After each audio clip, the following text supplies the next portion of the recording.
Time again for another edition of Mind and Muscle. We're at Beacon in Sharonville with the esteemed Dr. Peter Cha, and it's the end of the season. Well, the playoffs are beginning now, but the end of the season, really, very long season for football players, soccer players, volleyball players. Bodies are breaking down, and that's, I guess, why we see so many injuries late in the year. Oh, yeah. If you look at it, the football season, for instance, starts in July. Mm-hmm. So it's going from July, it's 5 months now. So it's a long, arduous season that they got to get through. And as you get to some of these injuries that have popped up, if you're an athlete, maybe not debilitating, but certainly these nagging injuries, this is a great time to let the body heal. Don't push yourself so much in the off season. Stay on that program so you don't wear yourself out. Yeah, and that's the off-season conditioning. You've got to maintain. You can't just go these peak and valleys. You've got to maintain what you've already accomplished and sort of not get so soft in the off season.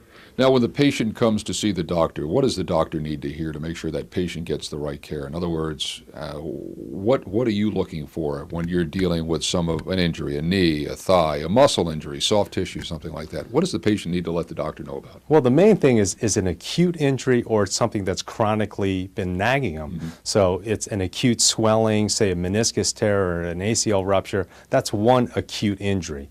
What we're finding now with the later on period within the season, it's more of a chronic tendinitis, overuse, stress-related injuries. So it's really differentiating the acute versus the chronic. That's something I always wondered about, doctors, is when you get to this time of the year, is it maintenance, a lot of maintenance surgeries, things, cleanups, as I guess they call them in the business? Is that what you're seeing a lot of? Yeah, there is. I mean, there's some athletes that you'll sort of know they have the injury, will diagnose it after it acutely happens, and it's safe enough to play through.